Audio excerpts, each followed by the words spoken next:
Mulai? Ya Ustaz, silakan. Bisa dimulai. Assalamualaikum warahmatullahi wabarakatuh. Waalaikumsalam. Bismillahirrahmanirrahim. Alhamdulillahil malikil haqqil mubin. Salawatullahil barrir rahim. Wal malaikatil muqarrabin. Ala sayyidina wa maulana Muhammadin tahal amin. Wa ala alihi at-tayyibin at-tahirin. وصحابته الميامين غر المحجلين ومن تبعهم بإحسان إلى يوم الدين أما بعد اللهم علمنا ما جهلنا وانفعنا بما علمتنا وزدنا علما يا رب العالمين. Para hadirin yang dirahmati oleh Allah Subhanahu wa taala, hal yang pertama dan utama, marilah kita sama-sama memanjatkan puja dan puji syukur kita kehadirat Allah Subhanahu wa taala atas anugerahnya, atas nikmatnya, atas limpahan fadl yang diberikan kepada kita. Khususnya fadl yang paling utama adalah iman dan takwa kepada Allah Subhanahu wa taala dan diberi hidayah untuk senantiasa cinta dan sayang kepada makhluknya. Sholawat serta salam selalu terhaturkan kehadirat baginda Rasulullah Sallallahu Alaihi Wasallam, keluarganya, para sahabatnya, ulama pewarisnya, dan orang-orang yang senantiasa meneladani akhlaknya. Mudah-mudahan dengan sholawat dan salam tersebut, kita semua mendapatkan keberkahan ilmu, mendapatkan keberkahan hikmah, juga mendapatkan syafaatnya kelak di hari kiamat, insya Allah. Hadirin yang dirahmati oleh Allah Subhanahu wa taala, pada kesempatan kali ini kita berdiskusi seputar tema yang mungkin sedang hangat-hangatnya, yang mungkin sedang menjadi objek pembahasan ya di media sosial dan lain sebagainya.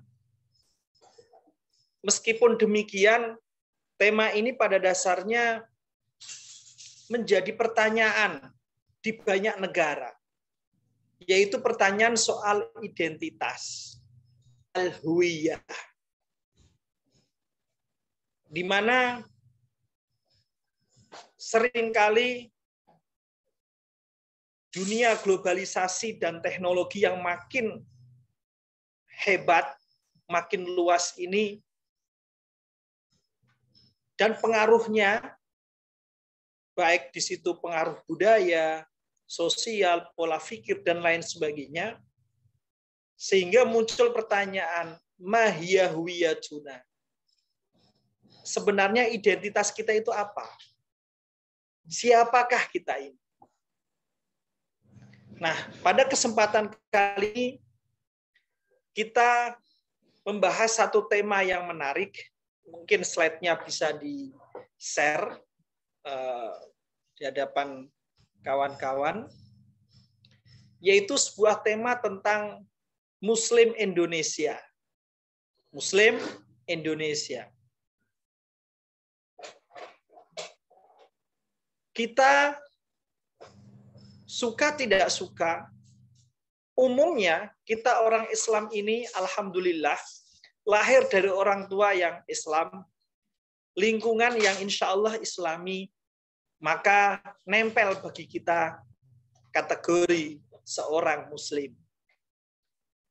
Kita secara kependudukan, secara lingkungan, secara kecintaan tanah air kita adalah Indonesia. Maka bisa disebut kita ini Muslim Indonesia. Agama diajarkan oleh orang tua kita dari sejak dini. Sejak kecil kita diterangkan. Sehingga agama merupakan satu kesatuan ruh yang nempel di benak kita. Menyatu dengan identitas. Begitu pula dengan Indonesia. Kita lahir di bumi Indonesia, cinta akan Indonesia, minum di Indonesia, makan di Indonesia, ketemu orang Indonesia. Tentu juga Indonesia adalah bagian dari diri kita. Namun persoalannya, ketika keislaman dan keindonesiaan itu berjalan secara natural di dalam benak kita, di dalam diri kita, secara lingkungan dan perjalanan hidup, maka sebenarnya biasa-biasa saja. Namun ketika menjadi persoalan epistemologi, di persoalan berpikir filosofis, dan juga ada geopolitik dunia yang bertanyakan, untuk kita suruh memilih keberpihakan, mana yang lebih utama, Indonesiamu atau Islammu? Sering begitu. Sehingga hal semacam ini menjadikan kita terbawa dan mempertentangkan antara keislaman dan keindonesiaan. Kita dihadapkan sebuah dilema, syariah atau tradisi. Ini yang menjadi hal yang nanti turunannya akan menjadi problem-problem dan banyak sekali. Oleh karena itu pada kesempatan kali ini ya kami berusaha untuk mengurai, berusaha untuk memberi semacam ya pemantik bahwa diskusi semacam ini kita tidak bisa melihat hanya sekedar ini loh Islam, ini loh tradisi, tidak. Ternyata di sini ada isu yang lebih besar lagi. Ternyata ada politik yang memang membenturkan ini dan itu. Ada suasana perebutan kekuasaan yang menarik kita ke sini dan menarik kita ke situ. Kalau kita tidak memahami secara betul persoalan objek yang sedang diskusikan, ya maka kita akan larut ke dalam pertentangan semacam itu. Oleh karena itu, yang pertama di dalam brainstorming soal syariah dan tradisi, ya kita harus mengingat akan firman Allah Subhanahu wa taala. Yaitu surah Al-Hujurat ayat ke-13. Di sini dinyatakan a'udzubillahi minasyaitonirrajim. Bismillahirrahmanirrahim. Ya ayyuhan nasu inna khalaqnakum min dzakarin wa unsa waja'alnakum syu'uban wa qabaila lita'arafu. Al-ayah. Wahai manusia, wahai para manusia, sesungguhnya kami menciptakan kalian manusia itu dari sosok laki-laki dan sosok perempuan. Wa ja'alnakum, dan kami menjadikan satu takdir bahwa kalian itu akan diutus, akan ditempelkan pada bangsa-bangsa su'uba wa qabaila. Jadi ayat ini secara tegas bahwa Allah mentakdirkan kita yang memang berasal dari laki-laki dan perempuan. Juga Allah akan mentakdirkan bahwa kita akan dititipkan pada suatu bangsa. Kita akan dilahirkan pada suatu bangsa. Gak mungkin orang tiba-tiba lahir di hutan pure muncul, nggak ada itu. Kecuali karyanya Ibnu Tufail. Al-Insanu fil Ghab. Itu mungkin ada cerita sastra di sana ada. Tapi di dalam ayat ini jelas bahwa manusia itu akan lahir di dalam sebuah komunitas. Lahir di dalam sebuah kesukuan. Artinya, manusia tidak bisa lepas dari yang namanya apa yang disebut dengan tradisi. Lita'arofu. Maka ketika kamu harus melihat takdir semacam ini, kenyataan ini, maka tidak ada cara lain kecuali lita'arofu. Buka hati, buka pikiran. Makanya di sini Syekh Nawawi Al-Bantani, jadi saya sengaja mengutip tafsirnya Syekh Nawawi karena kita orang Indonesia, dan Syekh Nawawi itu cinta sama Indonesianya, gitu, dan juga beliau sangat lama tinggal dan bermukim bersama masyarakat Arab di Mekah, jadi punya dua identitas, maka disebut An-Nawawi Al-Bantani, tapi juga disebut Al-Makki. Jadi insya Allah dengan tafsir beliau, ya kita bisa mengerti bahwa beliau punya pengalaman soal hidup berbangsa, hidup bersuku, hidup di masyarakat, baik Indonesia maupun ketika di luar negeri. Di sini disebutkan liya'rifa ba'dukum ba'du bi aslil insan. Ayat ini itu jelas menunjukkan bahwa untuk kita mengenal diri kita, maka kita butuh orang lain. Bahwa kita memang ditempelkan dalam satu komunitas. Fala yantasibu ahadun ila ghairi abaihi. Maka harus kamu bangga dengan, atau harus kamu senang dengan apa kamu. Misalkan saya orang Jawa,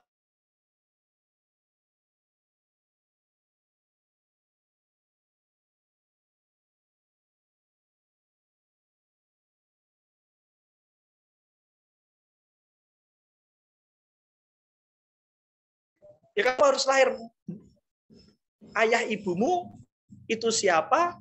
Kamu di mana? Tumpah darahnya di mana? Fala yantasibu ahadun ila ghairi abaihi. Itu mindset berpikir pertama, bahwa kita ditakdirkan oleh Allah, dititipkan pada satu komunitas tertentu. Ketika reprecet, maka kita tidak boleh mengingkari itu.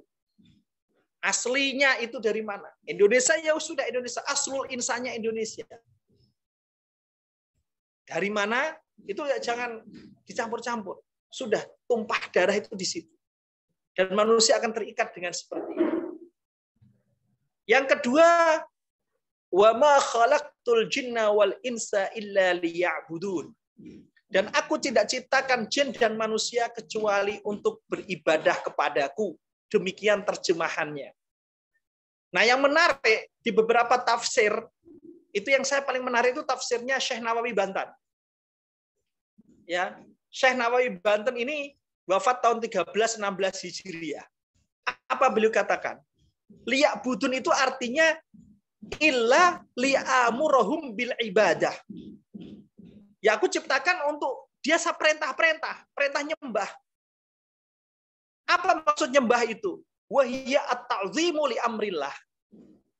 Yaitu mengagungkan Allah, mentauhidkan Allah, mengikuti ajarannya. Nah, ada tambahannya nih yang mungkin di tafsir yang lain, setahu saya, sependek penelusuran saya itu tidak ada. Wasyafaqah ala khalqillah. Jadi ibadah di sini ini liya'budun itu oleh Imam Nawawi tafsir sebagai ta'zim li amrillah wasyafaqah ala khalqillah. Kita mengagungkan ajaran Allah atau disebut syariat, tapi itu tidak bisa menjadi yang sempurna kalau kita tidak ada syafaqah ala khalqillah. Cinta, menyebar sayang. Orang boleh beribadah, serajinnya, dan sebagainya. Tapi kalau ibadahnya tidak dibuktikan dengan kasih sayang sesama, tidak terbukti dengan amal soleh sosial, menurut Imam Nawawi minimal, sesuai tafsirannya ini, itu belum dikatakan liya'budun. Belum. Karena di sini Imam Nawawi mengartikan al-ibadah itu, wahiyya at-ta'zimu li amrillah wasyafaqah ala khalqillah. Wasyafaqah ala khalqillah masuk di dalamnya adalah bagaimana kita berbuat baik kepada komunitas yang di mana kita lahirkan tumpah darah. Artinya apa? Di situ ada tradisi, di situ ada adat, di situ ada ajaran, di situ ada diskusi. Maka berdasarkan mindset ini, ya, dapat kita buat satu pola di slide berikutnya, satu pola yang menarik, yaitu bahwa pola manusia itu ada 3 ini. Identitas, kalau kita nih Indonesianis, karena kita oleh Allah ditakdirkan di satu komunitas yang namanya Indonesia. Mungkin di Jawa, di Sunda, Sumatera, itu Indonesia. Kemudian oleh orang tua, kita juga diajarkan agama. Disitulah kita sebagai Muslim. Maka di dalam benak kita akan muncul mindset keindonesiaan dan keislaman. Kalau nggak ada alarm melintang, kalau kita berjalan seperti umum orang awam biasa, sebenarnya keislaman itu sebenarnya berjalan seiringan. Gitu kan? Seiringan. Dan memang seyogianya begitu. Seiringan. Maka solusinya, mindset keislaman, mindset keindonesiaan, itu harus dibangun dialogis. Harus modelnya solusi, konsolidasi. Sehingga tercipta keharmonian. Nah, ini yang harus dipahami. Dari mana pola pikir utama? Dari ayat yang saya sebutkan tadi. Ya, bi aslil insan, yaitu Indonesia Muslim itu aslil insan. Mindsetnya keindonesiaan, keislaman. Keislaman itu kita simbolkan sebagai at-ta'zim li amrillah. Keindonesiaan kita terjemahkan dari wasyafaqah ala khalqillah. Dua-duanya ini menyangkut makna illa liya budun. Tidak mungkin kita ngaku sebagai orang soleh di hadapan Allah kalau nggak punya syafaqah. Maka keduanya ini harus dialogis, konsolidasi. Mau dialogis ila madal hayat, akan terus-menerus. Makanya disitulah nanti ada iman, ada amal soleh. Ada tawasau bil haq, ada tawasau bis sabr. Atau dalam bahasa kita dialogis, konsolidasi, dan harmoni. Nah, disinilah nanti kita letakkan posisi diri kita sebagai Muslim Indonesia. Di tengah tadi, tradisi dan syariah. Yaitu hubungan dialogis, konsolidasi, dan harmoni. Kalaupun nanti misalnya ada yang maksa-maksa untuk kita dihadap-hadapkan antara Indonesia dan keislaman, jelas di situ ada maksud-maksud terselubung menyeret kita pada satu hal, ya, keputusan politik atau kekuasaan yang sedang diseret-seret. Kan pada dasarnya nggak demikian. Sedang ada geopolitik, sedang ada pertarungan, ya, trans ideologi, transnasional ideologi. Nah, di situ hati-hati di situ. Banyak kawan-kawan. Kenapa? Kalau kita kembali kepada ulama semacam Syekh Nawawi Banten 1316, di mana belum ada globalisasi, belum ada perang, ya, ideologis transnasional, tidak ada. Maka kita kembalikan, ya, ayat Quran tadi dengan pemaknaan Syekh Nawawi Banten. Itu solusi yang saya bangun untuk membuat satu pola berpikir utama ini. Kemudian pola berpikir utama ini seyogianya dimasukkan ke dalam varian metodologi Islam. Di mana di dalam varian metodologi Islam itu seseorang harus mengerti betul apa itu syariah, apa itu fikih. Untuk menurunkan atau mengimplementasikan dan mengejawantahkan teori pola pikir utama tadi, itu seseorang harus, ya, memahami apa itu syariat dan apa itu fikih. Yang kita junjung tinggi-tinggi di atas kepala itu syariat. Di atas kepala itu syariat. Nah, di sini banyak yang mendefinisikan tentang syariat. Tapi muaranya ada definisi yang saya sebutkan ini. Muaranya.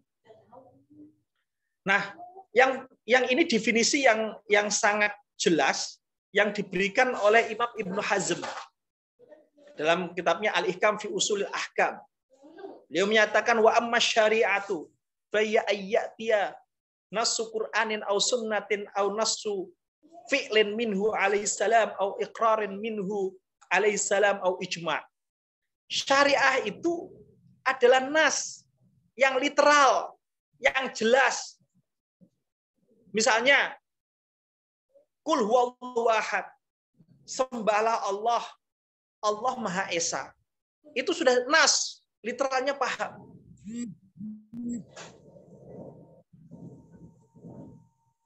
Literalnya paham. Nas, literal, nas. Syariah itu adalah nas-nas yang jelas, yang literal nggak perlu penafsiran. Dia udah tinggi sekali. Itu bisa berupa nas Quran, nas hadis, atau nas yang perbuatan Nabi yang jelas. Misalnya apa? Shollu kama ra'aitumuni usolli. Jelas ada syariat namanya syariat sholat. Ada syariat sholat. Ada penetapan iqrar dari Nabi. Atau ijma, kesepakatan ulama bahwa inilah syariat Islam. Gitu loh. Itu kesepakatan. Misalnya sholat, itu syariat Islam. Kesepakatan. Orang mau masuk Islam, bersyahadat, itu adalah kesepakatan. Seperti itu. Nah, ini disebut syariat. Tetapi syariat itu bentuknya pokok. Untuk menggali syariat detail teknis pelaksanaannya dan lain sebagainya, maka ada turunannya. Namanya fikih. Jadi di sini saya tidak membagi antara syariat dan fikih, tetapi fikih itu turunannya. Abdul Wahab Khalaf paling tidak mendefinisikan ini adalah al-fiqhu wal ilmu bil ahkam syar'iyyah al-amaliyah al-muktasab. Jadi fikih itu adalah ilmu yang dia konsolidasikan, ilmu yang dia korespondensikan, dia carikan, dia ramu gitu ya. Untuk mendapatkan kesimpulan hukum syariat.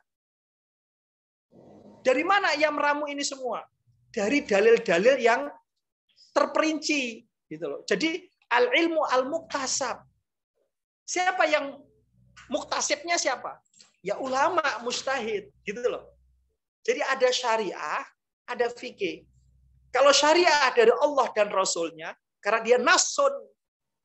Tapi kalau fikih al-ilmul muktasab.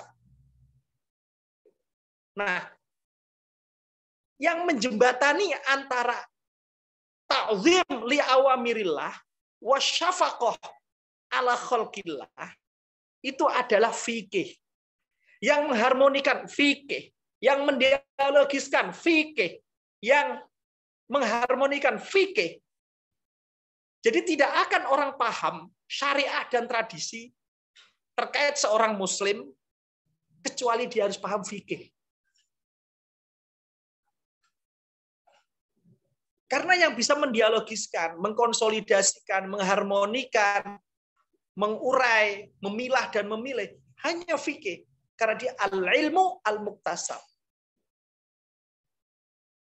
Jadi bukan hanya asal kemauan sendiri, suka tidak suka, enggak. Ada ilmunya, ada rentetannya. Nah, namanya ilmu al-muktasab dan muktasibnya itu adalah orang, manusia, maka sifatnya dhonni. Dhonni itu maksudnya bisa diperdebatkan. Ya. Kebenarannya itu bisa berbatas waktu. Bisa, tapi bisa juga lanjut gitu. Tergantung masyarakatnya. Nah, disinilah pentingnya fikih. Inilah yang harus dipahami. Kenapa kok syariat sama tradisi sering bisa dibenturkan? Karena kita memandang syariat bentuknya nas, literal, tekstualis. Begitu juga ketika tradisi kita memandangnya nas, literalis, tekstualis. Sehingga akan menjadi benturan. Tetapi kalau di tengahnya dijembatani dengan al-fiqih, kita akan bisa memahami syariat kita pahami secara benar dengan maqasidus syariahnya. Yang tradisi kita bisa memahami dengan betul dengan lokal wisdomnya. Nah, makanya di sini perlu fikih. Kira-kira seperti itu. Lalu bagaimana pendapat ulama soal uruf dan adat? Tadi saya sudah ngomong syariah, sekarang saya bicara soal tradisi. Tradisi di dalam keilmuan Islam itu biasa memakai istilah al-urfu atau al-adah, atau dalam bahasa sosiologinya al-awaid, al-a'raf. Nah, itu tradisi. Nah, yang paling jelas bicara tentang tradisi di dalam khasanah Islam itu adalah surah Al-A'raf ayat 199. Ayat ini termasuk ayat yang paling utama dan pertama diturunkan kepada Rasulullah SAW. Lebih tepatnya ayat ini sangat terkenal di dalam dimensi sejarah kenabian sebagai ayat tentang dakwah ya sirriyah yang kemudian menjadi fase dakwah jahriyah, dakwah personal dan juga dakwah publik. Nah, di sini ayat surah Al-A'raf itu disebutkan khudhil afwa wa'mur bil 'urfi wa'rid 'anil jahilin. Di sini jadilah pemaaf, khudhil afwa. Afwa itu pemaaf. Pemaaf itu namanya syafaqah, cinta. Syafaqah ala khalqillah. Wa'mur bil 'urfi. Dan suruhlah orang-orang mengerjakan al-'urf. Syekh Wahbah Zuhaili yang wafat 1436 Hijriah kemarin itu menyatakan fal amru bil 'urfi fil ayah yadullu ala wujubir ruju'i ila adatin nas wa ma jara ta'amuluhum bihi.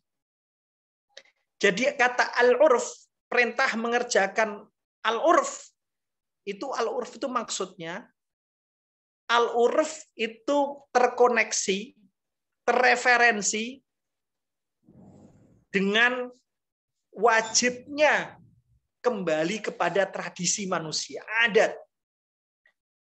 Kembali kepada hal-hal yang biasa dilakukan di tradisi tersebut. Hal-hal yang secara sosial masyarakat itu lakukan. Itu al-'urf. Makanya nanti jadi al-'urf menjadi al-ma'ruf yang terkenal. Artinya kebaikan ini itu dikenal oleh banyak orang. Jujur, itu kebaikan yang dikenal. Berbuat adil, itu kebaikan yang dikenal masyarakat. Makanya dakwah pertama Rasulullah SAW itu yang ditekankan adalah kejujuran, keadilan, cinta kasih. Selalu begitu. Karena al-'urfu itu sangat dikenal oleh masyarakat. Nah, ayat ini menunjukkan bahwa tentang tradisi itu juga tercantum di dalam Al-Quran. Yang kedua, Syekh Ali Jum'ah itu menegaskan bahwa al-'urf atau al-'adah ini itu sangat diperhitungkan di dalam epistemologi berpikir usul fikih. Sangat diperhitungkan dalam epistemologi untuk memahami sesuatu kondisi dan juga memahami suatu nas. Itu diperhitungkan. Fa inna sabita bil 'urf sabitun bidalilin syar'i wa inna sabita bil 'urf kasabit bin nas. Jadi ini menunjukkan bahwa penetapan al-'urf ya, penetapan hukum berdasarkan al-'urf, penetapan semacam ini itu didasarkan dalil syar'i. Didasarkan dalil syar'i, di antaranya dalil tentang khudil afwa wa'mur bil 'urfi ini. Dan penetapan hukum dengan 'urf itu sama dengan penetapan hukum dengan nas. Ini tentu hal semacam ini berkenaan dengan furu'iyah, hal yang sifatnya teknis, cabang, detail. Begitu. Khususnya tentang Amaliyah fikih yang muamalah misal. Itu penting. Kita mendasarkan pada kaidah ini. As-sabit bil urf kas-sabit bin nas. Ini penting, khususnya untuk kategori muamalah, hubungan sosial, hubungan budaya, hubungan bernegara, bermasyarakat, itu penting. Yang ketiga, yaitu Syekh Ahmad ibn Syekh Muhammad Zarqa. Ada satu kaidah yang mungkin di banyak kitab fikih, di banyak kitab tradisi Islam itu terkenal. La yungkaru taghayyurul ahkam bi taghayyuril azman. Maksud bi taghayyuril azman itu apa? Tidak diingkari perubahan hukum syariat, hukum fikih. Berubah sebab berubahnya zaman. Maksud zaman ini apa? Syekh Ahmad Zarqa menyatakan zaman di sini adalah bi taghayyuri urfi ahliha wa adatihim. Yaitu tidak diingkari perubahan hukum-hukum fikih, ya, sebab perubahan urf, perubahan tradisi masyarakat, perubahan tradisi yang berlaku di sebuah komunitas tertentu. Makanya Imam Al-Qurafi, ulama yang wafat tahun 684 Hijriah, Al-Qurafi itu pernah membuat satu statement yang menarik, bahwa seorang mufti itu ketika dimintain fatwa hukum, maka hendaklah dia berfatwa berdasarkan tradisi atau adat istiadat yang dipegang oleh si penanya. Wala tajwuz 'alal masturi fil kutubi tula umrik. Jangan sekali-kali kamu terpaku ketat pada teks yang tertulis di dalam kitab-kitab yang kamu koleksi sepanjang hidupmu. Bal idza ja'aka rajulun min ghairi ahli iklimik yastaftik. Kalau ada orang datang dari luar daerahmu minta fatwa kepadamu, la tajrihi ala urfi baladik. Maka jawaban kamu itu jangan berdasarkan versimu, alamu, ala tradisimu, ala daerahmu, ala pola fikirmu, tapi harus ala dia. Harus sesuai dengan tradisi adat istiadat dia. Was'alhu an urfi baladi. Pertama kamu harus tanya, gimana tradisi masyarakatmu di sana? Waftihi bihi duna urfi baladik wal muqarrar fi kutubik. Maka fatwalah, berilah dia jawaban berupa fatwa, ya, tanpa berpegang pada tradisimu, urfmu, tapi urfnya dia. Begitu pula, kalau bisa berfatwalah sesuai dengan kitab yang biasa dia pakai. Jangan pakai kitab yang biasa kamu pakai. Fahada huwal haqqul wadih. Maka inilah kebenaran yang sejati menurut At-Tufi. Maka terus terkenal ungkapannya wal jumudu alal mangkulat abadan dolalun fid din wa jahlun bimaqasidi ulama'il muslimin was salafil maudin. Maka orang yang terlalu ketat, jumud pada nakal-nakal, nempel-nempel dari makalah-makalah gitu kan, terlalu kaku di situ, ya, dan itu dilakukan seterusnya, seolah-olah dia itu nggak merasa pede kalau nggak pakai nakal-nakal misalnya. Dolalun fiddin, itu menjadi sebab ia tersesat soal keberagamaan. Wajahlun bimaqasidi ulama'il muslimin was salafil maudin. Dan itu akan itu menjadikan dia bodoh, nggak ngerti tentang tujuan-tujuan utama, maksud-maksud asma, ya, dari para ulama-ulama terdahulu. Dia lupa. Makanya disinilah perlu seseorang mengetahui tentang budaya. Tentang budaya. Sedikit cerita bahwa di zaman dulu, senior-senior saya itu cerita, mereka yang mengambil dulu belajar di IAIN atau Sekolah Tinggi Islam zaman dulu, konon katanya, itu seseorang selalu dibekali dengan pelajaran tentang antropologi budaya, sosiologi budaya, itu pasti ada. Tapi di masa sekarang, kajian-kajian Islam itu yang tentang antropologi, sosiologi udah enggak ada. Nah, enggak ada. Enggak tahu kenapa demikian. Karena itu penting. Sosiologi budaya, antropologi budaya itu penting. Jadi waktu pengalaman belajar saat di Maroko dulu, pelajaran itu wajib harus kita pelajari. Antropologi budaya, sosiologi budaya. Minimal bukunya Ibnu Khaldun, Al-Muqaddimah, itu minimal. Minimal. Paling tidak Al-Muqaddimah Ibnu Khaldun ini pernah kita baca untuk kita bisa belajar sosiologi. Minimal itu. Kenapa? Karena banyak sekali kasus ya yang terus. Nah, kalau dalam bahasa Saroksi, an-nususu mahdudah, an-nususu mahdudah, wal masyakil mamdudah. Jadi nas itu mahdudah, terbatas, nas syariat itu terbatas. Sementara persoalan bangsa ini mamdudah, makin manjang, makin memetik gitu. Oleh karena itu untuk memahami atau membumikan syariat menjadi sebuah amalan yang real sehingga tercapai tujuan-tujuan rahmatan lil alaminnya, maka butuh ilmu sosiologi, antropologi itu perlu.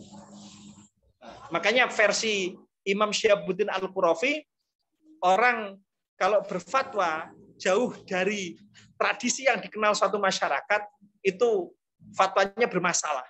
Bahkan dia disebut sebagai dolalun fiddin. Di satu penyebab ya suatu itu tersesat. Orang tersesat, pemahamannya menjadi ngawur gitu kan. Itu karena nggak paham sama. Nah,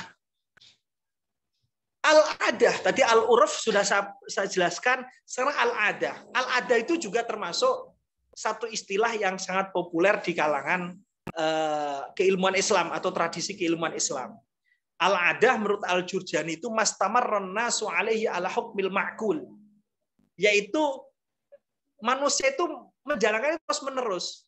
Tapi menjalankannya itu bukan asal menjalankan, tapi ada proses karya dan karsa, makul.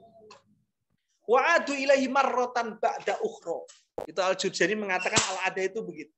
Makanya nanti menjadi hukum usul fikih, al-adah muhakkam. Yaitu apa yang sudah berlangsung di masyarakat, hasil karya dan karsa kebajikan lokal wisdom, yang sudah mengalir di situ, itu bisa jadi muhakkamah. Bisa menjadi pertimbangan hukum yang signifikan. Seperti itu. Oleh karena itu, tidak bisa kita berpikir keagamaan, ngaku sebagai muslim, ingin mengimplementasikan syariah, tetapi tidak memahami tradisi yang ada. Tidak peka dan tidak bijaksana dalam melihat kondisi. Contoh ada fatwa begini. Ada tradisi di daerah Jawa bagian selatan, Gunung Kidul dan seterusnya. Itu ada tradisi buang kepala sapi. Nggak tahu masih ada nggak sampai sekarang. Tapi kalau dulu saya pernah dengar masih ada. Dulu, tapi nggak tahu sampai sekarang. Lama nggak ke daerah situ. Tradisi buang sapi, buang kepala. Buang kepala. Udah, buang saja. Masing-masing tujuan, namanya tujuan orang, masing-masing ada di hati. Kita tidak pernah tahu tujuan orang. Pokoknya bentuk yang kasat mata adalah kepala dibuang. Tetapi karena kita melihat, oh kepala dibuang, itu mubadir, itu tradisi salah, dan seterusnya. Langsung kita hukumi, oh itu tradisi yang harus ditentang. Misalnya begitu. Tetapi dengan suasana global yang sampai saat yang sekarang ini, kita melihat kok di daerah di Arab itu orang buang kepala, buang jeroan, buang ceker, itu hal yang biasa. Buang kepala kepala hewan itu hal yang biasa. Kepala onta, kepala sapi buang begitu saja. Nah, pertanyaannya sebagai orang alim harus adil. Ketika di sana di gunung di daerah Jawa bagian selatan itu buang kepala dihukumi A, kenapa ketika yang terjadi kita mendapatkan tradisi yang sama di negara Arab misalnya, kenapa kita nggak berani menghukumi yang sama A? Nah, itu persoalan, berarti di sini sudah ada yang namanya ketidakadilan di dalam berpikir. Biasa. Jelek-jelek sini alhamdulillah saya di Arab lumayan lama. Dulu saya misalnya kalau mau beli ayam gitu ya, ayam beli satu, tapi habis itu saya minta kepala, bisa sampai 2 plastik gitu kepalanya, karena kepalanya itu dibuang sama mereka, dibuang biasa aja begitu, kepala itu. Nah, karena kita mahasiswa, udah dapat beli ayam 1, kepalanya 2 plastik. Oh, 2 plastik lagi ceker. Jadi beli ayam 1 itu bisa buat banyak orang. Kalau ditaruh di freezer lumayan, bisa sampai besok. Kemudian bisa dimasak. Itu buang kepala juga. Buang kepala. Juga sama. Di Saudi Arabia ketika korban atau Idul Haji gitu ya, terus orang bayar dam dan seterusnya, itu kan penyembelihan kepalanya naruh mana itu? Dibuang sama.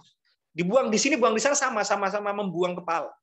Tujuannya apa? Ya, tujuan masing-masing orang punya tujuan. Nah, disinilah orang ketika melihat sesuatu kemudian menempelkan pada nas, itu butuh yang namanya pelajaran sosiologi budaya, antropologi budaya, supaya bisa menangkap lokal wisdomnya, al-urfunya itu loh, itu bisa nangkap. Nah, itu pentingnya kita belajar antropologi budaya dan sosiologi budaya dalam melihat kacamata ini semua. Nggak bisa kita serta-merta menghukumi ini dan itu. Ya, begitu juga sama. Contoh lagi yang lagi rame tentang menggambar. Ya, malaikat nggak bisa masuk kalau di situ ada gambar. Terus ada hadis lagi al-musawwirin, itu sangat dilaknati. Gambar. Nah, kata orang yang menggambar atau gambar, ini kan di setiap masa itu mengalami perubahan. Gambar yang mana? Munculnya gambar itu juga beda-beda. Mungkin di Arab, yang namanya gambar itu punya konotasi sesembahan. Tetapi di dunia lain, kata gambar itu banyak konotasinya. Banyak konotasinya. Oleh karena itu,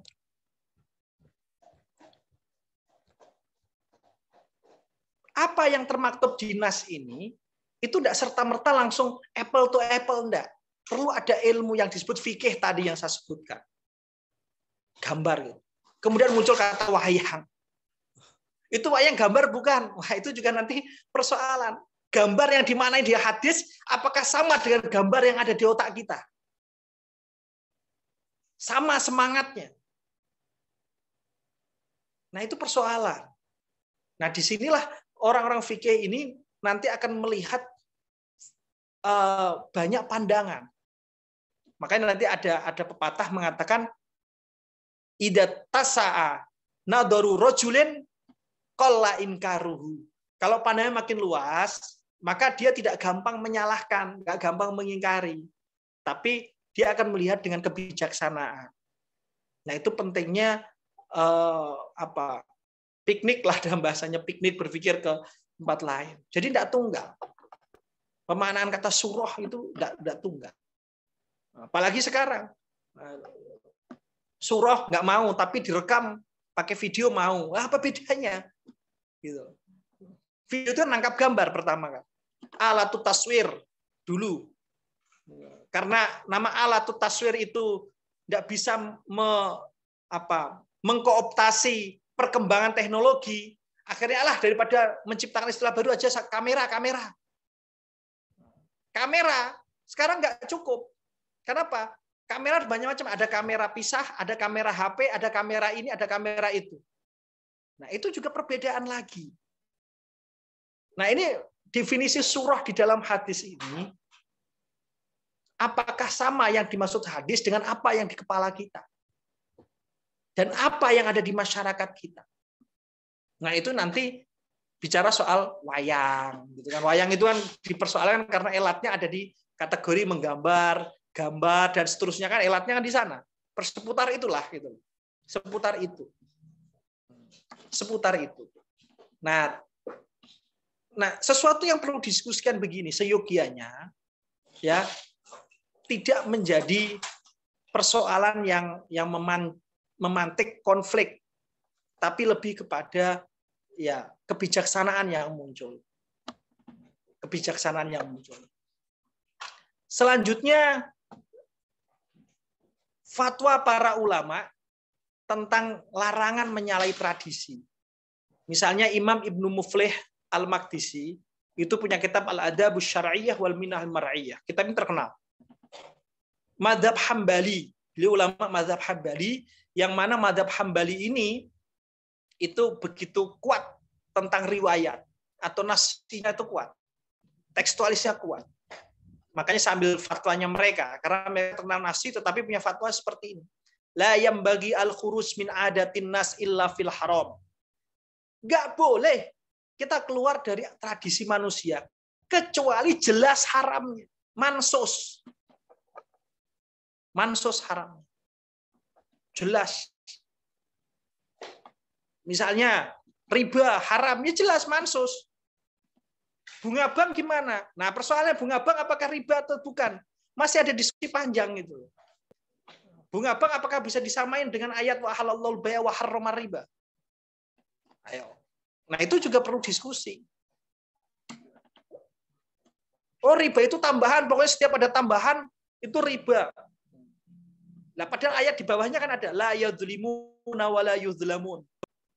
Dalam transaksi itu tidak ada proses mendolimi dan juga tidak ada proses didolimi. Harus ada begitu.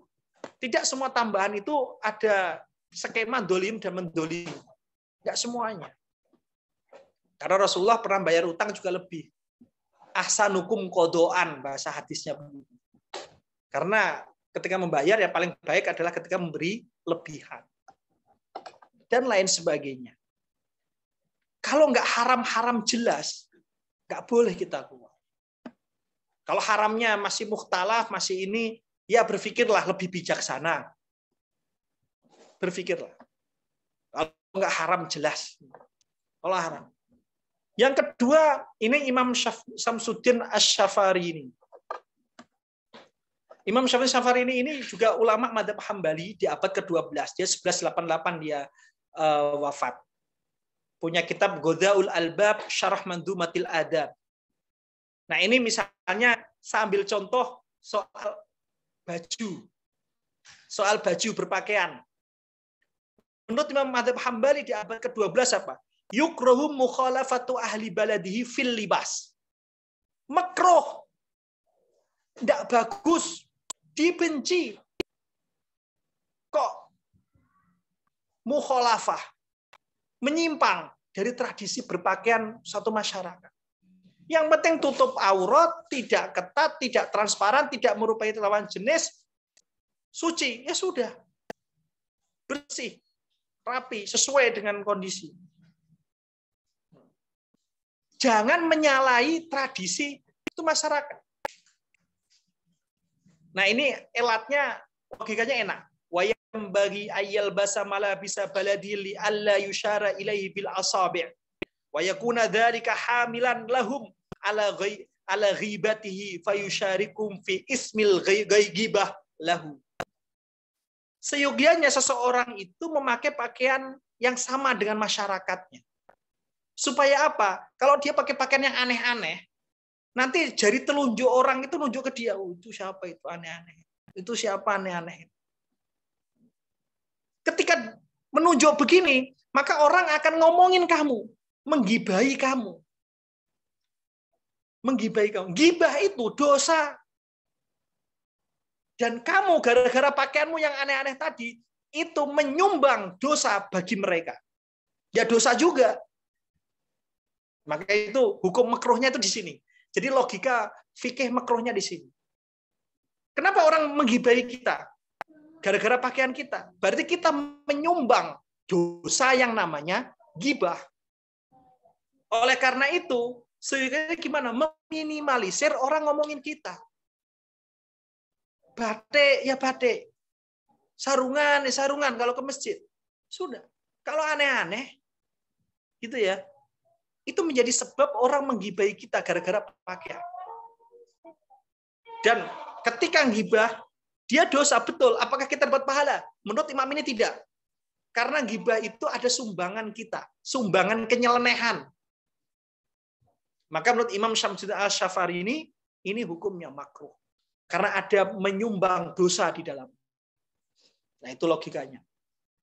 Kalau di fatwa Profesor Mustafa Yaakob, orang yang menyalahi tradisi berpakaian masyarakatnya, itu bisa dikatakan libasus syuhroh, yang diancam oleh hadis Nabi, libasus syuhroh. Pakaian hanya untuk biar kelihatan nyeleneh, wah hebat, kelihatan gimana gitu. Libasus syuhroh. Nah, itu ancamannya neraka. Nah, itu fatwa guru kami Profesor Mustafa Yaakob tentang libasus syuhroh sebutannya. Itu justru malah bahaya. Maka seyogianya gimana? Ya sudah, berpakaian seperti umumnya orang, yang penting tutup aurat, tidak ketat, tidak transparan, tidak menyerupai lawan jenis, bersih, suci, pantas. Ya wes. Sudah. Nah, itu tentang larangan menyai tradisi. Lalu orang yang tidak bijak terhadap tradisi, menantang misalnya, menantang tradisi, menantang, melawan tradisi. Kira-kira efeknya apa? Nah, Imam Ibnu Khaldun yang wafat tahun 808 Hijriah dalam muqaddimahnya itu menjelaskan jelas banget di situ. Di slide selanjutnya itu jelas banget. Jadi manusia itu punya tabiat untuk mengikuti sekitarnya. Orang tuanya pakai baju A, dia ngikutin pakai baju A. Masyarakatnya begini, dia ngikutin begini. Bagaimana berpakaian, bagaimana berkumpul, ya, bagaimana ini dan itu apa namanya sangat kuat menyatu. Maka di dalam pepatah disebut al-insanu sajinun atau sajinu adati mujtama'ihi. Manusia itu terpenjara, terkungkung, terkooptasi oleh tradisi masyarakatnya. Nggak mungkin dia lepas. Gitu loh. Karena tradisi ini yang menjaga dirinya. Kearifan lokalnya yang menjaga dirinya. Kalau dia macam-macam nentang, ya, lau fa'alahu nentang tradisi, la rumiya bil jununi wal waswasi fil khuruji anil awaidi duf'ah. Jangan salahkan orang lain bilang, oh dia lagi stres dia. Dia lagi nggak waras dia. Dia lagi berpola aneh-aneh lah dia. Orang nggak jelas, waswas nggak jelas dia. Wa khusya alaihi aidatu dzalika wa akibatu fi sultanihi. Maka kalau menentang itu dikhawatirkan ada efek yang kembali kepada dia. Martabat, harkatnya, apalagi kalau dia nanti jadi pemimpin misalnya, itu akan punya efek. Pasti punya efek. Nah, ini Ibnu Khaldun sudah menyarankan begitu. Lalu bilang apa? Wangdur sya'nal anbiya fi ingkaril awaid wa mukhalafatiyah. Lihat tuh Quran.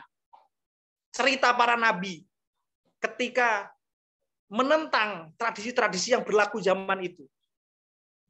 Lihat bagaimana permusuhan orang-orang itu kepada para nabi. Hebat sekali. Laulat ta'yidul ilahi. Kalau nggak ada ya penguat argumentasi Tuhan kepada para nabi itu, mau jadi apa? Itu nabi. Wan nasrus samawi. Kalau nggak ada penguat dari Tuhan, nggak ada pertolongan langit, bagaimana? Itu nabi loh. Lihat aja di Quran itu bagaimana. Seperti itu. Apalagi kita. Lihat, makanya baca Quran tentang bagaimana nabi itu ketika harus melawan tradisi itu. Lihat pertentangan masyarakat. Ya kayak gitu. Jadi itu akan terus, memang itu sudah jadi fitrah. Tetapi kan para nabi punya ta'yid ilahi. Punya penguat dari Allah Ta'ala. Punya dukungan dari langit. Punya pertolongan dari langit. Tapi kita. Nah, disinilah perlu bijaksana di dalam melihat ini. Mending kalau yang terserang itu kita. Kalau yang gara-gara kita, nama baik agama kita yang kena. Kita berarti menyumbang sesuatu yang buruk buat agama kita. Kalau cuma yang kita yang kena, mungkin ya oke lah, karena itu efek dari perbuatan. Tapi yang menjadi efek buruk ke nama baik, yang mana kita sering al-islamu ya'lu wa la yu'la alaih, Islam itu maha agung, rahmatanil alamin. Tapi gara-gara tingkah kita, nama baik Islam ternoda. Itu efek melawan tradisi atau adat istiadat. Nah, ini dinyatakan oleh Imam Ibnu Khaldun dalam kitab Al-Muqaddimah atau kitab Tarikh Ibnu Khaldun atau kitab Al-Ibar-nya Imam Ibnu Khaldun. Lalu bagaimana pola pikir kita dalam memandang tradisi? Nah, ini yang penting ini. Gimana pola pikir, di samping pola pikir yang saya sebutkan tadi di awal, secara teknis itu gimana? Teknis berpikirnya. Slide selanjutnya. Teknis memandang tradisi itu pertama adalah lihat dulu, pahami betul, pikirkan sisi kemaslahatannya. Imam Syatibi dalam bermadzhab Maliki itu dalam kitab Muwafaqatnya, Imam Syatibi wafat tahun 790 Hijriah. Dalam kitab Muwafaqatnya itu bilang apa? Innal asla fil adati iltifatu ilal ma'ani. Al asal, pondasi dasar dalam menyikapi hubungan sosial, adat istiadat termasuk di dalamnya, al iltifatu ilal ma'ani. Kita harus jeli, paham makna yang tertuang di dalamnya. Kita harus pahami local wisdom-nya. Bukan hanya casing-nya, tapi software di dalamnya. Tidak hanya hardware, tapi software di dalamnya. Makna yang terdalam di dalamnya itu apa? Wal ahkamul adiyah, hukum-hukum tradisi, taduru ma'al maslahah haitsu madar. Itu berkisar pada konsep kemaslahatan. Kita lihat sisi kemaslahatannya. Kita lihat sisi kemaslahatan yang berputar di sana. Contoh, di dalam Islam ada nama tradisi khitan. Ikhtatana Ibrahim biqadumin hina kana umruhu arba'ina sanah au kama qala Rasul. Nabi Ibrahim itu dikhitan ketika umur 40 dengan wadung atau kodum. Kemudian syariat ini masuk di dalam syaratnya Rasulullah Shallallahu Alaihi Wasallam. Tradisi Arab khitan. Kemudian di situ Rasul menyebutkan di dalam hadis Sahih Bukhari dan lain sebagainya, salah satu fitrah Islam, satu fitrah manusia itu adalah khitan. Salah satu fitrah manusia itu adalah khitan. Khitan itu tradisi yang ternyata mempunyai nilai positif atau maslahat yang luar biasa, yaitu toharoh, kebersihan. Khususnya kebersihan ketika kita hendak sholat. Jadi udah dikhitan kan enak saja itu. Langsung bersihinnya. Kalau belum dikhitan, wah susah itu. Karena ada kulit yang kena air seni. Itu persoalan. Nah, melihat tradisi khitan untuk laki-laki ini, dilihat sisi kemaslahatan. Begitu juga khitan perempuan. Nah, kalau khitan laki-laki muttafaq alaih. Karena apa? Ada contohnya Nabiullah Ibrahim alaihissalam. Tapi kalau khitan perempuan, di sini ada perdebatan ulama. Ada perdebatan. Di beberapa negara khitan perempuan itu jadi tradisi. Nah, dalam melihat semacam ini, Imam Syatibi menyarankan al-iltifatu ilal ma'ani. Lihat makna terdalamnya, pelajari itu. Lihat maslahat di dalamnya, pelajari itu. Baru berkomentar soal tradisi. Itu yang pertama. Yang kedua, nama maslahah, nama soleh, nama sulhu, nah itu artinya kebaikan-kebaikan baik. Nah, tapi ini ada satu kaidah yang terkenal di kita, al-muhafadzah 'alal qadimis salih wal akhdhu bil jadidil aslah. Kita menjaga hal-hal lama yang baik dan mengambil hal-hal baru yang lebih baik. Jadi di sini kita melihat antara yang baik dan lebih baik, yang fadil dan yang afdol, yang saleh dan yang aslah. Nah, ini tempat beristihad karena semua dua-duanya positif. Dua-duanya positif. Maka mana yang saleh, mana yang aslah, nah itu diserahkan kepada kita. Nah, ini juga dalam rangka berpikir soal tradisi. Mana yang soleh, mana yang aslah itu juga diserahkan kepada kita. Misalnya kupluk haji, nah kupluk haji yang putih itu sama peci hitam. Mana yang soleh, mana yang aslah. Nah, kupluk haji itu dulunya dipakai untuk pengikat sorban. Jadi sorban biar nggak jatuh ketika orang sujud, maka dalemannya itu ada kupluknya, kayak kupluk haji gitu, untuk supaya sorbannya nggak jatuh. Tapi karena kalau ngikat sorban terus, apalagi kalau kotor, wah malas kadang dibuka sorbannya, sisa kupluknya saja. Jadi kupluk haji yang sampai sekarang. Dengan peci hitam. Ini secara studi budaya, mana yang aslah, mana yang soleh. Mana yang jadid, mana yang kodim. Nah, itu perbedaan di seputar itu. Sorban sama blangkon. Sama, bentuknya sama. Cuman bentuk casingnya saja yang beda. Tapi intinya sama. Sorban sama blangkon. Ada blangkon yang warna putih juga ada. Sorban warna batik misalnya, boleh nggak? Misalnya seperti itu. Komis, ada hadis bunyinya komis. Begitu juga al-imamah. Kupluk itu ya kolan suah. Itu dalam bahasa-bahasa hadis itu ada seperti itu. Nah, dalam bahasa budaya ada batik, ada blangkon, ada peci hitam dan lain sebagainya. Nah, itu kaitannya dengan antara yang saleh dan aslah. Saleh dan aslah. Bahkan ada satu cerita gitu ya. Ini saya dengar dari Gus Bahak bahwa Mbah Mun itu berfatwa sebaiknya kalau yang belum haji itu pakai peci hitam saja. Karena di masyarakat Sarang, Rembang itu, orang itu pergi haji itu, Masya Allah, ngumpulin dari kecil, dari ini, Masya Allah, sangat dramatisir sekali gitu loh. Ketika haji, dia bangga dengan dan bersyukur kepada Allah, dia bangga, maka dia pakai peci haji.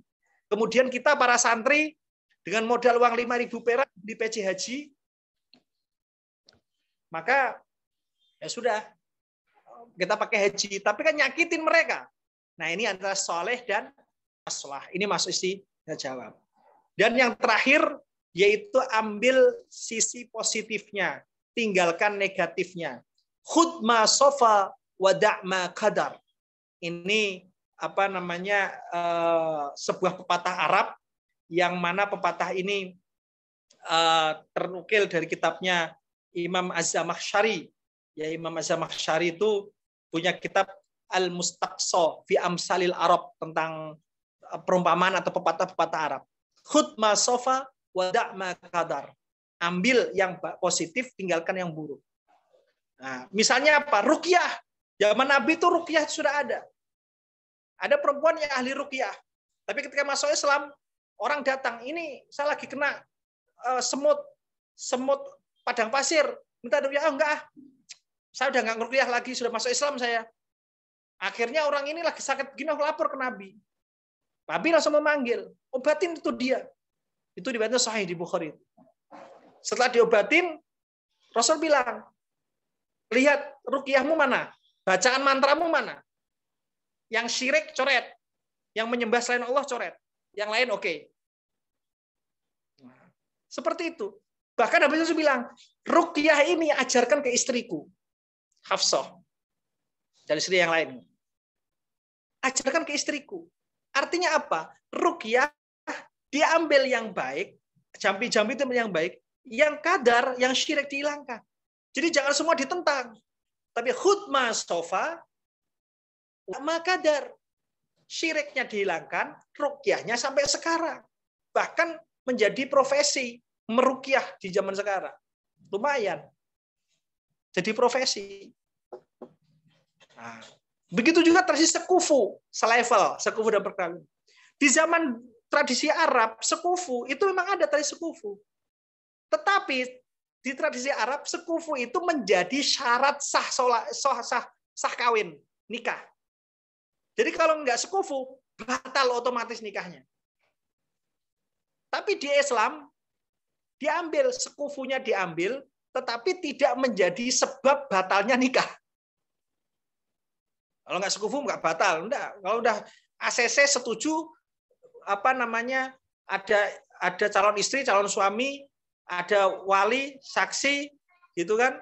Ada pencatat sipil, udah selesai akad, udah jadi. Tapi di zaman tradisi Arab, sekufu itu menjadi kartu penting untuk sahnya nikah.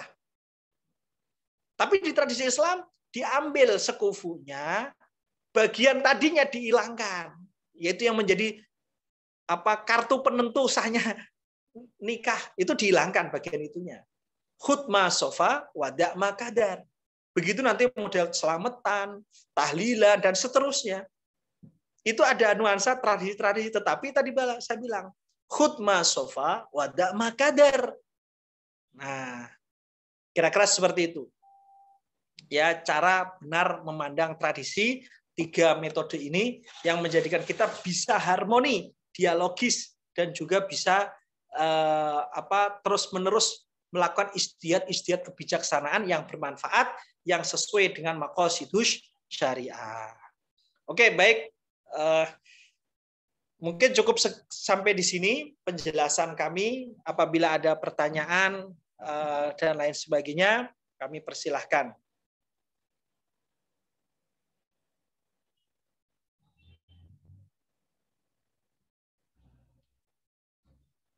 Ya.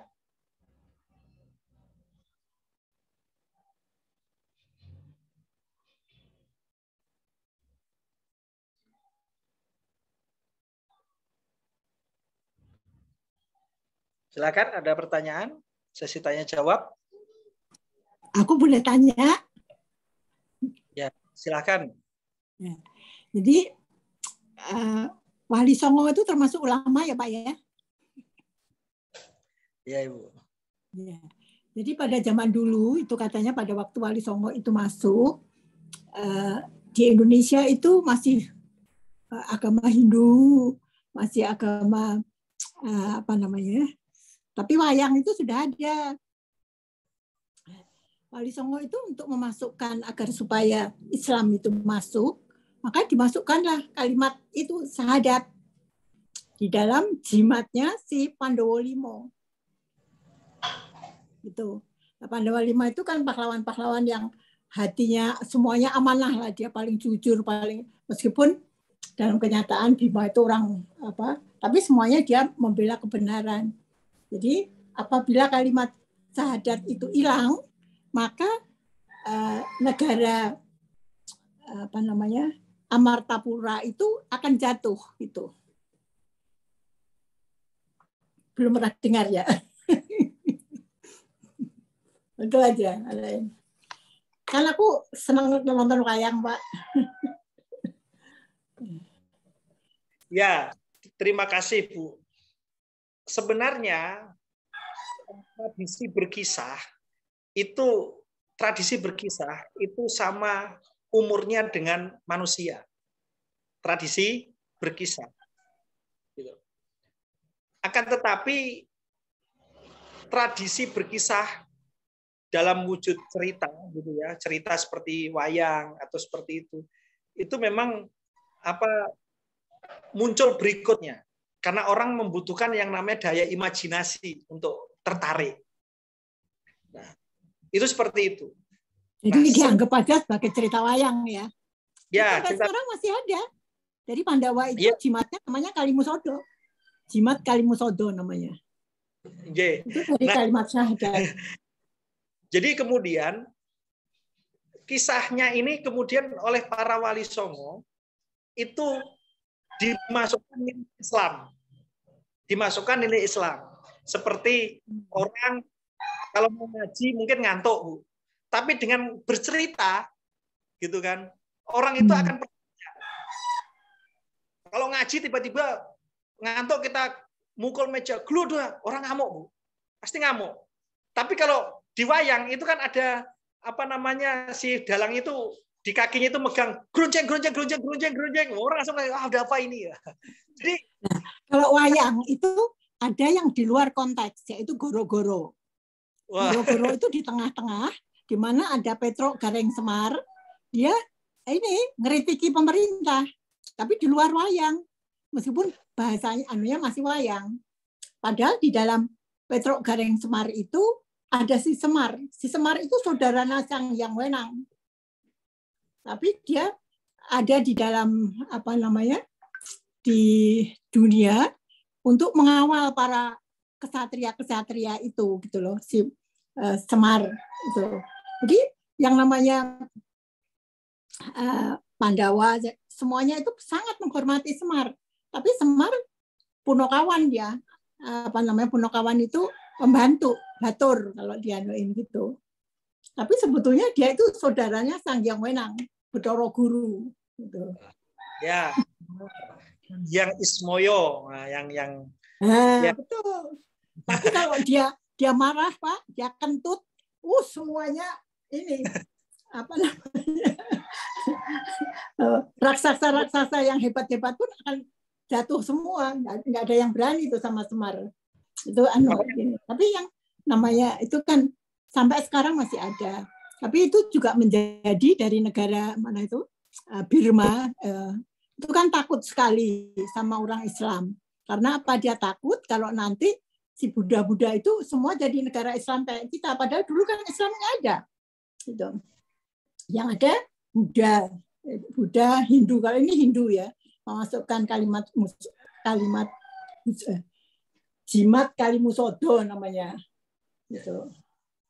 Ya, makanya konsep Semar Petruk Gareng oleh sebagian ulama diceritakan bahwa Semar Petruk Gareng itu aslinya satu ungkapan kebaikan, yaitu Fatruk Mabago, Samir Khairon, Fatruk Mabago, Semar Samir Khairon, Semar Petruk Gareng Bagong. Betul.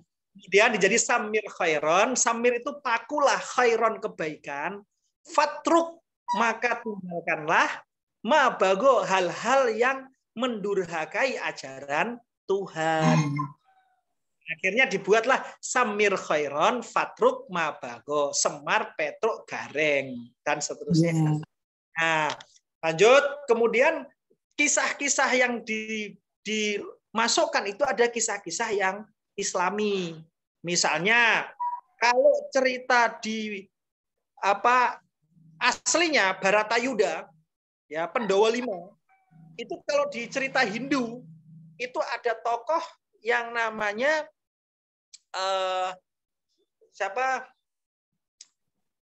ada satu tokoh yang dia menikahi 5 orang perempuan. Oh iya, itu namanya Kunti. Bukan Kunti. Drupadi. Kalau dicerita dia, tapi dia tuh cintanya sama si Janaka.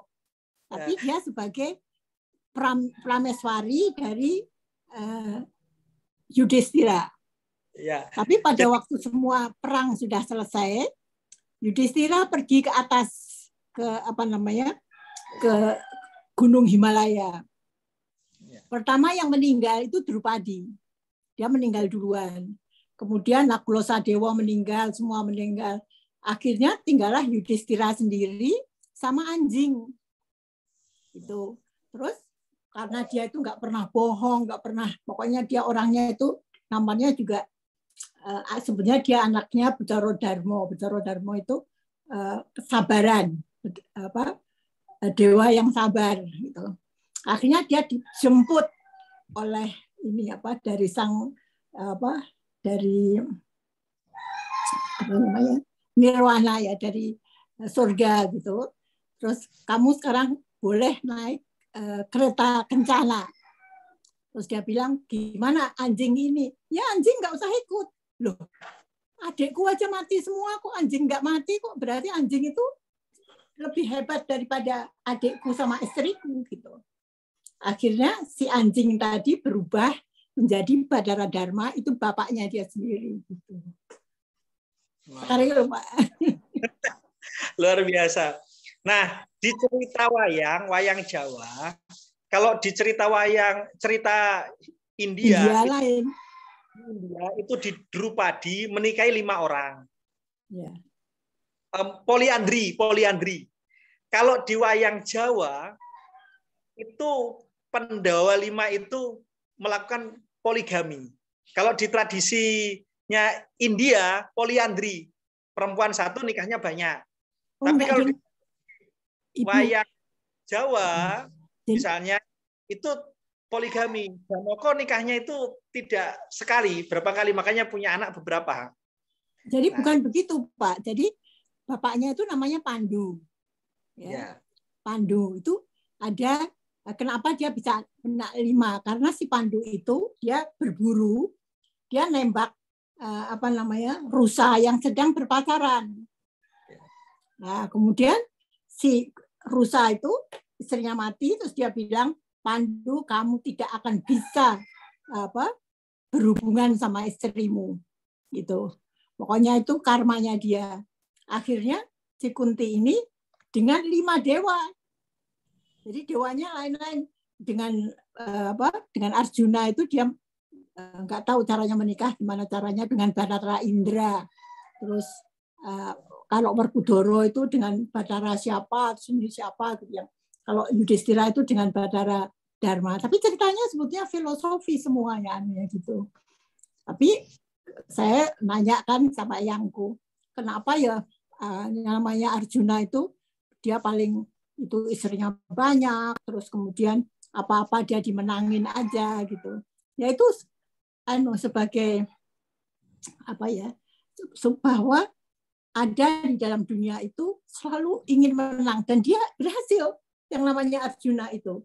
Tapi dia pergi ke pesantren ini, dia semedi, kemudian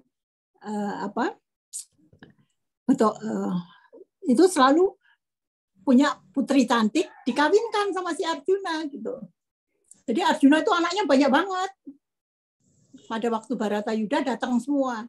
Akhirnya si anak tuh semua mati. Yang hidup justru bapak-bapaknya. Kecuali Abimanyu. Abimanyu hidup punya anak Parikesit, terus Parikesit ini cerita wayang jadinya. Tapi sebetulnya ada hikmahnya, Pak. Hikmahnya itu bahwa itu tadi yang ada Wali Songo yang masuk itu. Coba saya sampai setua ini aku masih ingat cerita-cerita itu semua gitu. Nanti cerita itu betul-betul merakyat di negara kita gitu. Ya. Terima kasih, Bu. Luar biasa cerita. Jadi memang tradisi kita itu sangat kaya karena menurut Ibnu Khaldun kalau kita dapat ditinggal di suatu daerah yang tropis, yang suasananya enak, suasananya rimbun, ya, hujannya juga enak. Kemudian kita punya lahan lebih luas, nggak panas seperti padang pasir. Menurut Ibnu Khaldun, itu orang tersebut akan kreatif untuk diajak diskusi. Akan kreatif untuk belajar apapun tanpa ada sekat. Nah, itu adalah sosok bangsa kita. Benar, Ibu. Jadi kita tradisi manapun kita tidak diajarkan orang tua kita untuk kamu tradisi lain nggak mau belajar, enggak. Tapi diserap. Tapi ada kreasi-kreasi yang unik oleh Sunan Kalijaga, nanti punya suluk sendiri, Sunan Bonang punya suluk sendiri dan seterusnya. Benar, Ibu. Kearifan dan pemaknaan cerita itu tidak final. Pemaknaan cerita tidak final. Selalu up to date pemaknaan cerita. Nah, inilah yang menarik di dalam Quran disebutkan laqad kana fi qasasihim ibrah. Sungguh dalam cerita para anbiya yang di Quran itu banyak pelajaran. Banyak pelajaran. Jadi di kisah-kisah sebenarnya makna filosofis, makna terdalamnya itu sangat bisa menembus ruang waktu dan sangat bisa diajarkan untuk tata budi pekerti. Nah, itu yang memang menarik. Maka di sisi inilah kita sebut dan sebagai salah satunya itu yang sengsara, yang jujur itu menang akhirnya gitu. Dan yang Kurawa itu kan semuanya Drupadi sampai mau ditelanjangin segala macam gitu. Akhirnya kan semua meninggal. Ya. Nah, seperti itu juga tradisi yang terjadi di Indonesia. Jadi misalnya ada tradisi hari-harian juga. Ada mitoni, 7 bulan, wage, legi gitu. Jadi sebenarnya itu adalah hitung-hitungan Jawa. Jadi di Pulau Jawa itu penanggalannya itu penanggalan Saka. Dia lebih tua dari Hijriah. Iya. Saka. Itu dulu dari Hindu, Pak, kalau nggak salah. asalnya dari Hindu, tapi pada waktu Sultan Agung masuk, itu beliau menjadi Raja Mataram, merubah menjadi kalender Jawa. Nggak terlalu sulit karena sama dia lunar. Jadi dia itu berdasarkan bulan. Sedangkan Masehi itu berdasarkan matahari. Tapi tahunnya Jawa itu lebih tua karena dia mengikuti tahunnya Hindu. Nah, tapi Ramadan apa masuk? Ada Ramadan, ada Pon Wage, Kliwon Legi, kayak gitu ada. Betul saya kata Ibu. Sedikit saya jadi promosi deh. Saya kemarin nulis buku. Buku saya itu judulnya adalah Kitabul Ibrah, yaitu buku tentang cara memaknai sejarah. Nah, di dalamnya itu saya cantumkan bahwa pada zaman Sultan Agung Hanyokrokusumo itu terjadi relasi yang sangat harmoni antara Islam dengan tradisi Jawa. Islam, ya. Adalah di penanggalan Jawa. Makanya Pon Wage itu hari-hari Jawa disatukan dengan Senin Legi, nanti ada Selasa Rebo itu ngikutin. Nah, itu lahirnya Jumat Pon. Nah, kalau Ibu Jumat Pon, saya Sabtu Kliwon. Apal. Nah, penanggal itu harus bertanggal atau hari. Nah, hebatnya kenapa bisa sama? Karena itu keputusan negara. Hanyokrokusumo keputusan negara, maka bisa disatukan karena dia memakai penanggalan Komariah. Kalau Masehi pakai Samsiah, putarannya. Komariah itu bulan ya, Pak ya. Kan satu. Nah, ini juga menjadi pertanyaan buat sekarang. Kenapa hari raya selalu berbeda? Hari raya dan awal puasa selalu berbeda.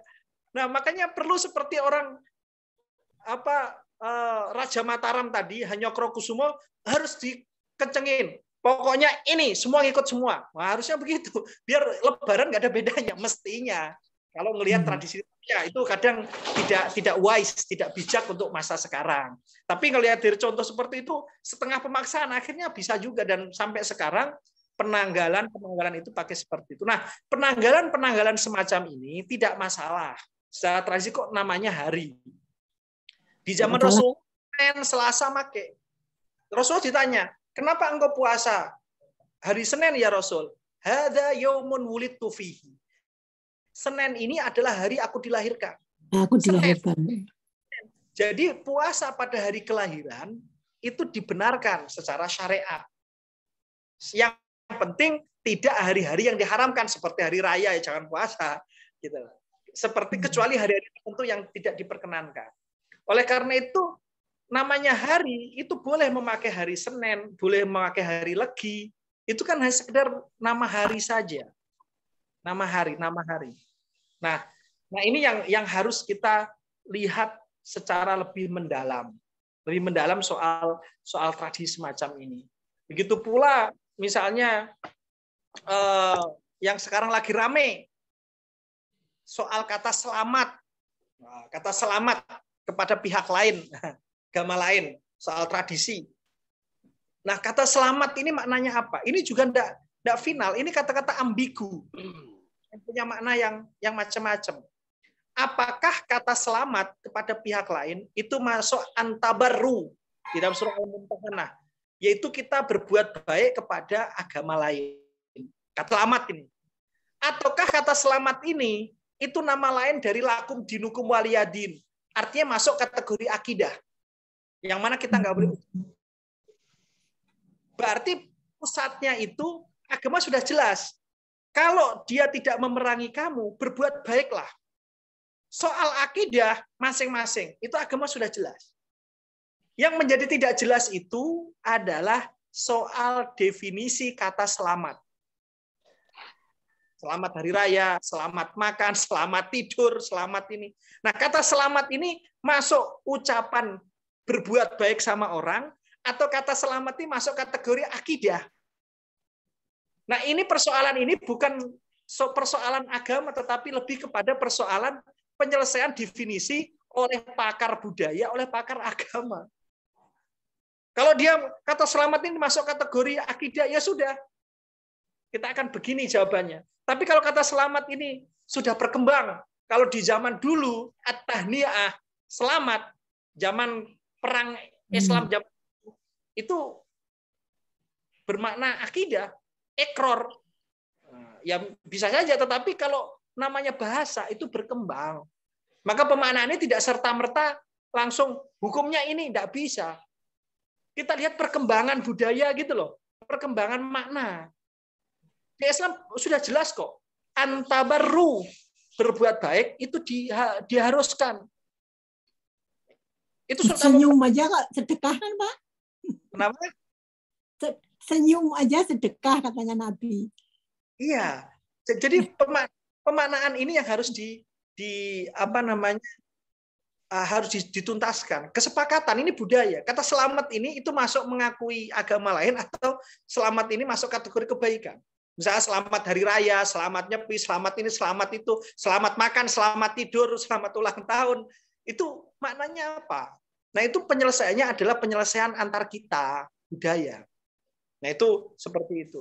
Nah, yang ketiga, ada pertanyaan soal bagaimana kalau soal ini ragu-ragu. Ragu-ragu. Kadang-kadang namanya orang ragu-ragu itu sudah nyandung nyerimpet. Namanya orang ragu-ragu nyandung nyerimpet. Mau jalan-jalan, mau enggak. Kalau ragu-ragu tengah. Tabrak motor akhirnya. Itu kadang nyandung nyerimpet orang ragu-ragu. Gitu loh. Nah, oleh karena itu, maka persoalan yang berkaitan dengan budaya semacam ini, ya, sikapnya adalah sikap kebijaksanaan. Bukan sikap ragu-ragu, tapi sikap kebijaksanaan. Empati. Sikapnya ada sikap empati, ya. Sikap dia saudara. Nah, itu yang harus dilakukan. Maka tidak layak untuk menyakiti, gitu loh. Jangan, tapi saya ragu-ragu, Pak, antara itu. Orang ragu-ragu itu nyandung nyerimpet. Orang Jawa bilang nyandung nyerimpet. Orang ragu-ragu itu bikin orang celaka. Orang mau jalan nyebrang, ragu-ragu di tengah, tabrak lah. Tapi orang jelas. Al-wuduh fil mawaqif. Jelas harus punya sikap. Nah, sikap berkaitan dengan budaya itu berkenaan dengan kebijaksanaan. Khud sofa wadak maqdar. Ambil positifnya, sedangkan yang lain. Lihat sisi kemaslahatannya. Maknanya itu yang dikatakan para ulama, itu rambu-rambunya. Illa liya'budun, menyembah Allah itu nggak sempurna kalau nggak ada asyafaqah alal khalqi. Menyembah ta'zim li awamirillah itu nggak bisa sempurna kalau nggak ada wasyafaqah ala khalqillah. Yaitu kasih asyhadu alla ilaha illallah wa asyhadu anna muhammadar rasulullah. Ya, termasuk amal soleh di dalamnya. Nah, jadi soal kebudayaan ini itu pertama saran saya belajar sosiologi dan antropologi budaya.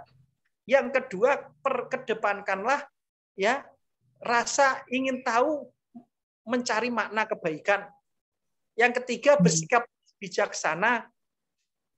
Ya. Bersikap bijaksana dan maknailah mana antabarru, berbuat baik orang-orang yang tidak memerangimu, berbuat baik orang-orang yang tidak mengeluarkanmu dari rumahmu, orang-orang baik yang punya cita-cita sama, yaitu damai bersama, sejahtera bersama, membangun negeri bersama. Cintailah mereka. Oke. Itu jawaban dari pertanyaan yang selanjutnya tadi. Gimana? Nah, timbangan yang jadi apakah segala hal yang dianggap baik oleh tradisi atau budaya harus pasti baik? Ngomong ini baik, ini tidak, harus didahului dengan ilmu. Harus didahului dengan belajar, melihat lebih dalam. Wala takfu ma laisa laka bi'ilm. Jangan engkau bersikap tanpa dasar ilmu. Jangan engkau menjustifikasi, memberikan kesimpulan baik buruk tanpa dasar ilmu. Inna sam'a wal basara wal fuada kullu ulaika kana anhu mas'ula. Pendengaranmu yang diberikan Tuhan, penglihatanmu yang diberikan Tuhan, kejernihan pikiran dan hatimu yang diberikan Tuhan, itu semua akan dimintai pertanggungjawaban. Sudahkah dipakai untuk mencari ilmu tadi? Bukan kesimpulan, bukan selesai dengan bertanya dan mendapat jawaban. Oh, jawabannya cocok lalu oke, enggak. Wala takfu ma laisa laka bi'ilmun. Ilmu dahulukan. Belajar dulu, tanya dulu yang bersangkutan. Baru bisa menentukan ini baik, ini buruk. Apakah semua baik? Semua ini yang baik, yang maha thayyib, yang maha jamil cuman Allah. Yang maha jamil, maha thayyib itu Allah. Selebihnya harus pakai dasar ilmu. Itu. Misalnya jujur itu baik. Jujur baik. Tiba-tiba di dalam satu majelis pengajian ada perempuan terhormat buang maaf gas. Dan saya tahu itu suaranya. Lalu sebagai ustadz akan bilang, ini bau dari luar ini. Kenapa? Demi menjaga kehormatannya. Tapi kalau saya jujur, menjadi tidak baik. Makanya untuk baik dan buruk ini harus dasarnya ilmu. Senyum, baik. Senyum, baik.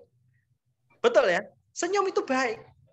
Tetapi senyum yang muncul dari, maaf, wanita-wanita nakal yang menjajakan diri di jalan, ketika senyum, itu masalah. Itu masalah.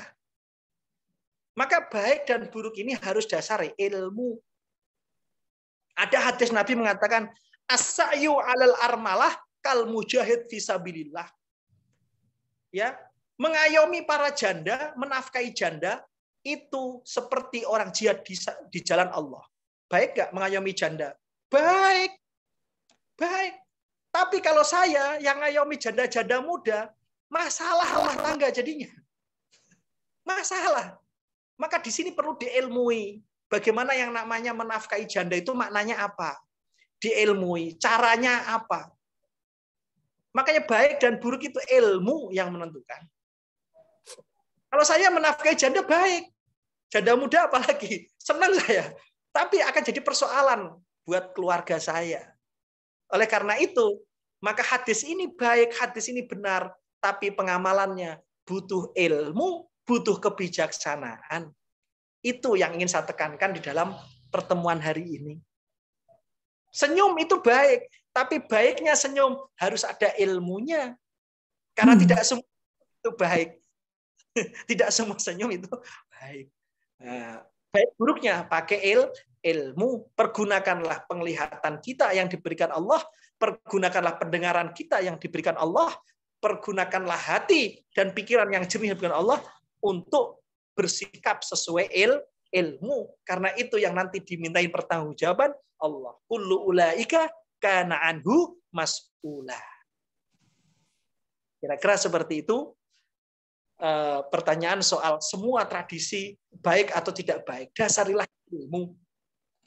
Itu yang bisa saya sambungkan. Makanya ahli agama, ya Ustadz, karena itu saran saya adalah belajarlah sosiologi budaya, belajarlah antropologi budaya, sering-seringlah ngobrol sama orang-orang tua, sering-seringlah ketemu sama mereka, karena mereka akan senang kalau diajak silaturahmi, bertukar pikiran soal ilmu dan kearifan.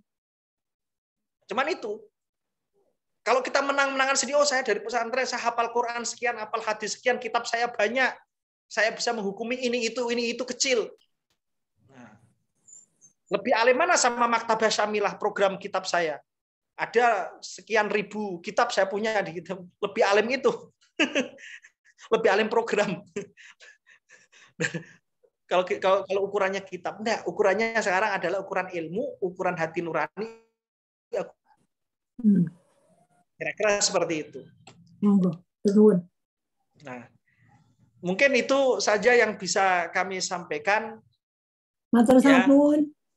Ya, sami-sami disampaikan. Mudah-mudahan ilmu bermanfaat dunia akhirat. Mudah-mudahan kita senantiasa cinta kepada diri sendiri, cinta pada cinta pada masyarakat semua. Dalam hadis qudsi yang populer di mana-mana, ya, irhamu man fil ard yarhamukum man fis sama. Kasihilah, cintailah orang-orang yang di muka bumi ini, sayangilah mereka, maka malaikat-malaikat pun akan mendoakan dengan kasih sayang untuk kita semua.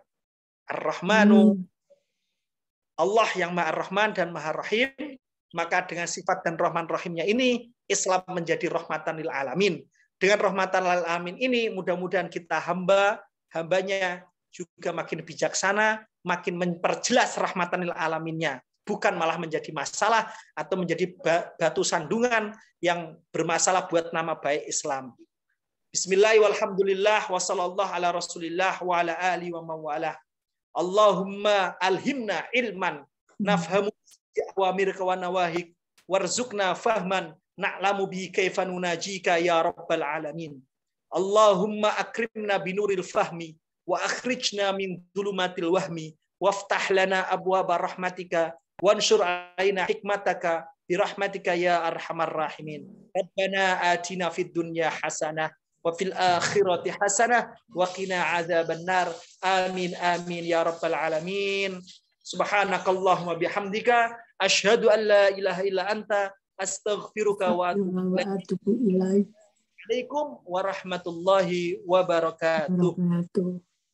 Waalaikumsalam warahmatullahi wabarakatuh. Waalaikumsalam warahmatullahi wabarakatuh. Bagus. Terima kasih Ustadz Sofin. Sama-sama. Terima kasih Ustaz. Terima kasih, Pak. Terima kasih Ustadz.